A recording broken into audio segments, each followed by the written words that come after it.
Assalamualaikum warahmatullahi wabarakatuh. Perkenalkan, saya Firdail Karmila, kelas A, Prodi Pendidikan Akuntansi. Dalam kesempatan ini, saya akan menjelaskan unsur-unsur pendidikan. Sebelum itu, apa sih yang dimaksud dengan pendidikan dan apa saja unsur-unsurnya?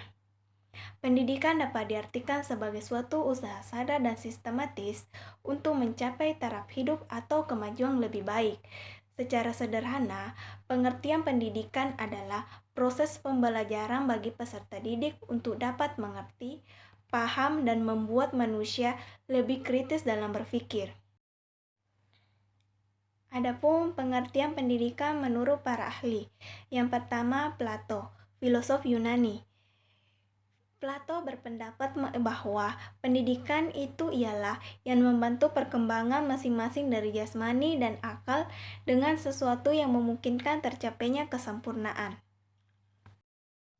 Yang kedua, Aristoteles, filosof terbesar Yunani.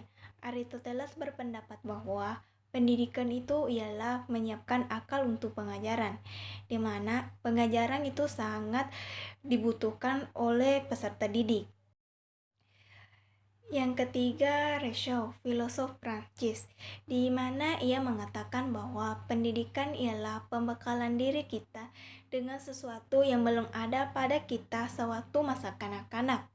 Akan tetapi, kita membutuhkan di waktu dewasa.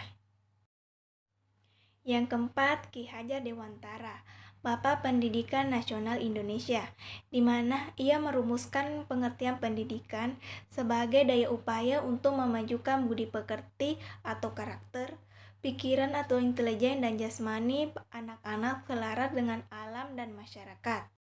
Yang kelima, Kamus Besar Bahasa Indonesia atau KBBI, di mana pendidikan adalah proses pembelajaran bagi setiap individu untuk mencapai pengetahuan dan pemahaman yang lebih tinggi terhadap objek tertentu dan spesifik.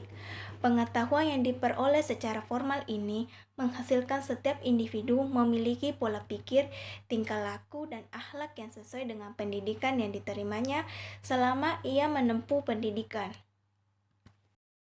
Selanjutnya, batas-batas pendidikan berdasarkan fungsinya. Yang pertama, pendidikan sebagai proses transformasi budaya. Pendidikan diartikan sebagai kegiatan pewarisan budaya dari satu generasi ke generasi yang lain, seperti bayi yang baru lahir di dalam lingkungan budaya tertentu, yang di dalam lingkungan masyarakat itu di mana bayi dilahirkan telah terdapat kebiasaan-kebiasaan tertentu, larangan-larangan dan anjuran, dan ajakan tertentu seperti yang dikehendaki dalam lingkungan masyarakat tersebut. Yang kedua, pendidikan sebagai pembentukan pribadi. Pendidikan diartikan sebagai suatu kegiatan yang sistematis dan sistem terarah kepada terbentuknya kepribadian peserta didik. Sistematis karena proses pendidikan berlangsung melalui tahap-tahap berkesinambungan atau prosedural, dan sistemik karena berlangsung dalam semua situasi kondisi di semua lingkungan yang saling mengisi lingkungan rumah, sekolah, dan masyarakat. Yang ketiga, pendidikan sebagai proses penyiapan warga negara. Pendidikan diartikan sebagai suatu kegiatan terencana untuk membekali peserta didik agar menjadi warga negara yang baik. Warga negara yang baik diartikan selaku pribadi yang tahu hak dan kewajiban sebagai warga negara.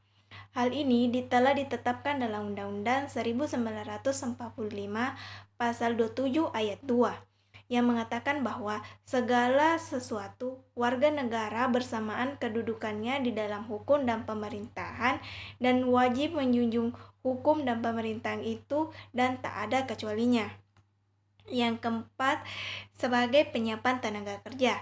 Pendidikan diartikan sebagai kegiatan membimbing peserta didik sehingga memiliki bekal dasar untuk bekerja.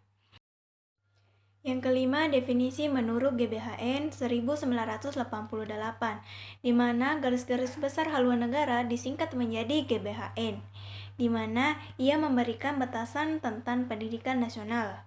Pendidikan nasional yang berakar pada kebudayaan bangsa Indonesia dan berdasarkan Pancasila serta Undang-Undang Dasar 1945 diarahkan untuk meningkatkan kecerdasan serta harkat dan martabat bangsa Definisi tersebut menggambarkan terbentuknya manusia yang utuh sebagai tujuan pendidikan. Selanjutnya, tujuan dan proses pendidikan.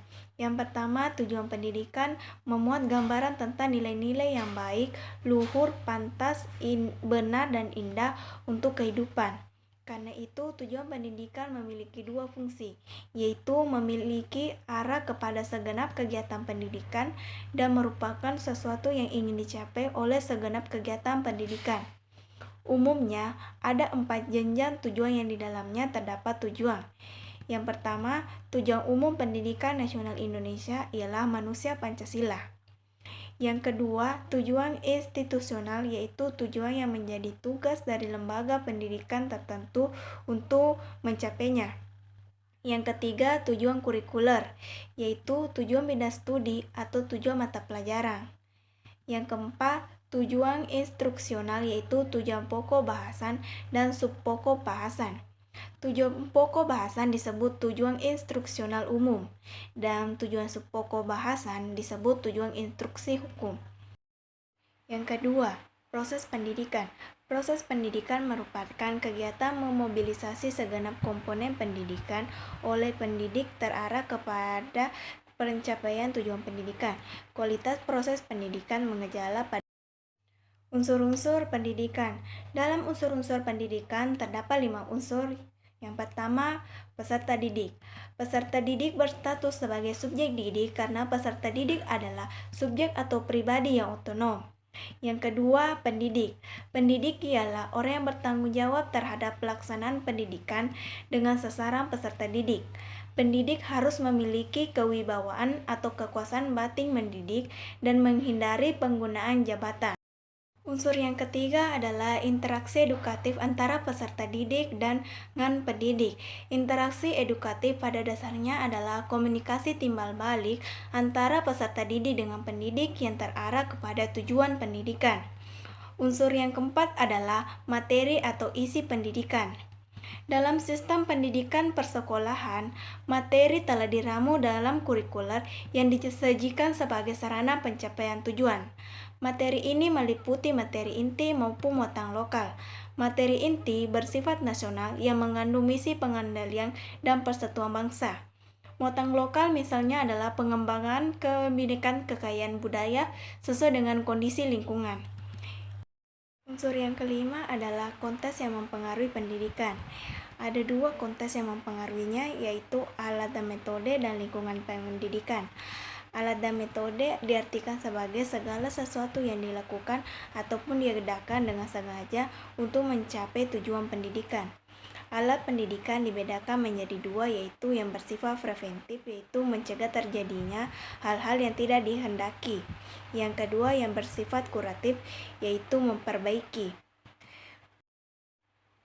Yang kedua, lingkungan pendidikan. Biasanya disebut dengan tri pusat pendidikan, yaitu seperti keluarga, sekolah, dan masyarakat.